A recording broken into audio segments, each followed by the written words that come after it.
The lord. అందరికీ వందనాలు. కొన్ని వీడియోలు మాట్లాడుతున్నాను. మొన్న కాలిఫోర్నియా జరిగింది కదా, చాలామంది ధనాన్ని చూసి విర్రవీగిపోయి దేవుణ్ణి జీరో చేశారు. జీరో కాదు, హీరో దేవుడు. అక్కడ హాలీవుడ్కి సంబంధించిన మొత్తం అందరూ, సినిమాకి సంబంధించిన వారు అందరూ కూడా అక్కడికి కూడుకొని మేము స్టార్లము,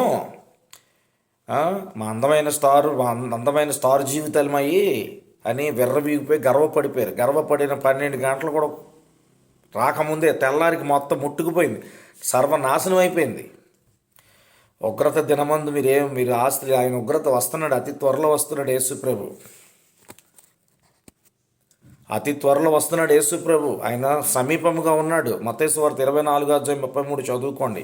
సమీపంగా ఉన్నాడు, త్వరలో వస్తున్నాడు ఆయన.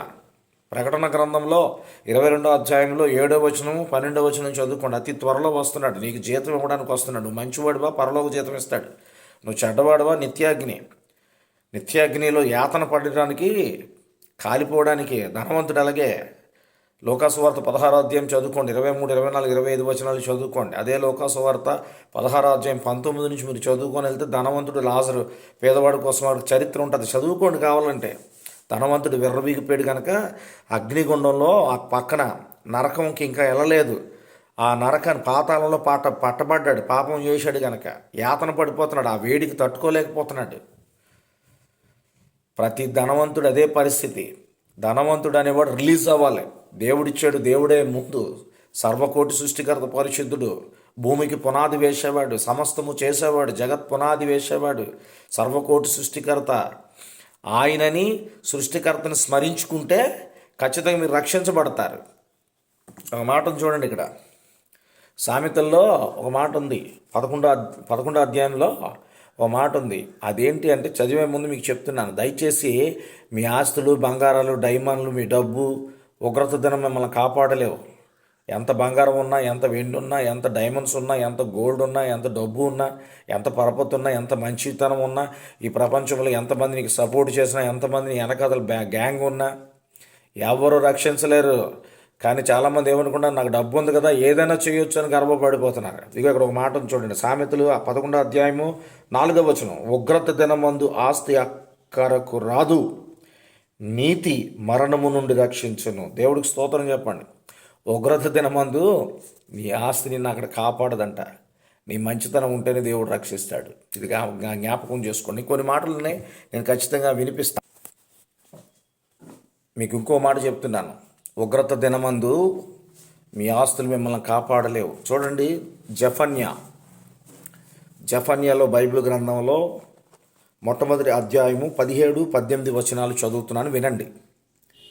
జనులు యెహోవా దృష్టికి పాపము చేసిరి. చూసారా, పాపం వల్ల వచ్చేది మరణం. రోమపత్రిక 6వ అధ్యాయంలో 23 ఉంది. హెజ్కేల్లో 18వ అధ్యాయంలో 4వ వచనంలో అందరూ నా వశములో ఉన్నారు, పాపము చేసిన వాడికి మాత్రమే మరణశిక్ష. పాపము చేసిన వాడికి మరణం శిక్ష. ఆ మరణం అనగా రెండో మరణం కూడా ఉంటుంది. అది నిత్యాగ్నికి వేయడానికి. అది జ్ఞాపకం చేసుకోండి. బైబిల్ గ్రంథం చెప్తుంది, పరిశుద్ధ గ్రంథం చెప్తుంది. ఇక్కడ జఫన్యాలో మొట్టమొదటి అధ్యాయము 17వ వచనం 18వ వచనం చదువుతున్నాను. అందరూ శ్రద్ధ కలిగి వినండి. ఓ కోటీశ్వర్లారా, డబ్బున్న వారులారా, సినిమా యాక్టర్లుగా బ్రతుకుతున్న వారులారా, హాలీవుడ్లో ఫంక్షన్లు చేసుకున్న వారులారా, కాలిఫోర్నియాలో జరిగిన సంఘటన జ్ఞాపకం చేసుకోండి.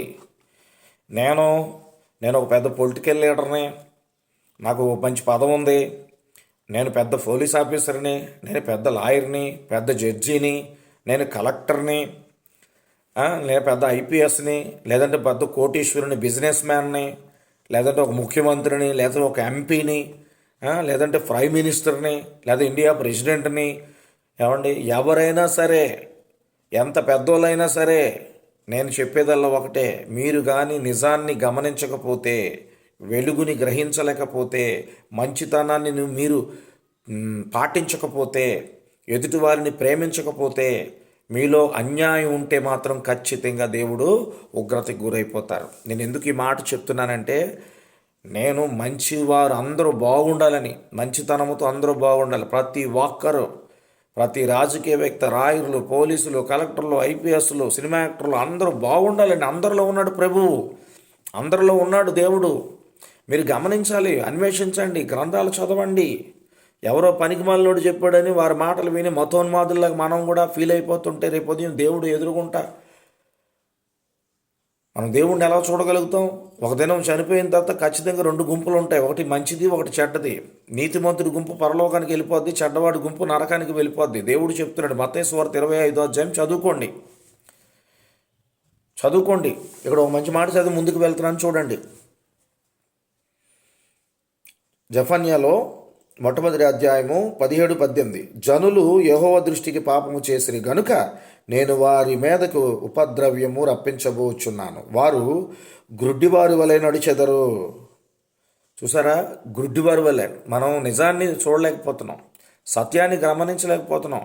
నేను పుట్టాను, ఇదంతా సూపర్, ఈ జనం ఎక్కడైనా ఏ దేశంలో వెళ్ళొచ్చేస్తానో, తిరుగులేదు, నాకు డబ్బు ఉంది అని గర్వపడి గుడ్డివాడైపోతున్నాడు. కానీ ఈ ఒక జన్మకు మరణం ఉంది కదా, మరణం తర్వాత ఏమవుతుందో తెలుసా సహోదరుడా, సహోదరి? తెలుసుకోండి. ఇక్కడ అంటున్నాడు చూడండి, నడిచెదరు, వారి రక్తము దుమ్ము వలె కారును, వారి మాంసము పెంట వలె పారవేయబడును. యెహోవా ఉగ్రత దినము తమ వెండి బంగారములు వారిని తప్పింపలేకపోవును. రోషాగ్ని చేత భూమి అంతయు. చూసారా, తప్పింపలేవు మీ బంగారాలు, వెండిలు, మీ పేర్లు, ప్రతిష్టలు. ఆయన ఉగ్రత దినం ఎలా తప్పించుకుంటారో చెప్పండి? దేవుడితో పెట్టుకుంటామా? జీవము గల దేవుడితో పెట్టుకుంటామా? జీవము గల దేవుడి చేతులు పడుట బహుభయంకరం. చూడండి 18వ వచనంలో లాస్ట్ వచనం, రోషాగ్ని చేత భూమి అంతయు దహింపబడును. హఠాత్తుగా ఆయన భూనివాసులందరినీ సర్వనాశనము చేయబోచున్నారు. ఒక దినం ఉందండి. మీకు ఇంకొక మాట చదివి నేను ముగిస్తాను. ఈ మాట కూడా చూడండి. కొరింథీల్లో మొట్టమొదటి కొరింథీ 7వ అధ్యాయంలో ఉంది. మొట్టమొదటి కొరింథీ 7వ అధ్యాయం 31 చూడండి. తర్వాత దీని ముందు 132వ కీర్తన 12వ వచనం చదవండి. ఆయన మాట తప్పనివాడు, ఒకే మాట చెప్పాడు, ఒక దినము నా ఉగ్రత భూమి మీదకి వెళుతుంది, నా వారిని నేను రక్షించుకుంటాను, నన్ను నమ్మలేని వారు ఖచ్చితంగా నిత్యాగ్నికి వెళ్తారని బైబిల్ గ్రంథం చెబుతుంది. చదువుకోండి. ఇక్కడ ఒక మాటను చూడండి. మొదటి కొరింథీయులు 7వ అధ్యాయంలో 31వ వచనం, ఈ లోకము అనుభవించేవారు అమితముగా అనుభవించున్నట్లు ఉండవలను, ఏలయనగా ఈ లోకపు నటన గతించిపోవుచున్నది. ఇది మీ నటన గతించిపోతుంది. మీరు ఎంత ఎంజాయ్ చేయండి, కానీ దేవుణ్ణి తెలుసుకోకపోతే మీ నటన అక్కడ ఉంటుంది, నరకంలో. అక్కడ నువ్వు ఎంత నటించినా దేవుడు మెచ్చుకోడు. సహోదరుడా, సహోదరి, నేను పలానా స్టార్ని, పలానా హీరోని, పలానా హీరోయిన్ని, నాకు ఎంత డబ్బు ఉంది, అంత డబ్బు ఉంది, నాకు గంధపు చెక్కలతో కాల్చారు, అక్కడ నీ నటన పనిచేయదు, ముసలమ్మ ముచ్చట్లు పనిచేయవు. అక్కడ నీ నీతి యథార్థత చూస్తాడు దేవుడు. అందుకే ఒక దినం అందరిని లెక్క అడగడానికి మత్తయి సువార్త 12వ అధ్యాయం 36-37 చదువుకోండి. ఒక దినం లెక్క అడుగుతాడు అందరినీ. మంచివారిని పరలోకానికి పంపిస్తాడు, చెడ్డవారిని నరకానికి పంపిస్తాడు. God bless you. దేవుడి చిత్తమైతే మరొక వీడియో చేస్తాను, చూడండి.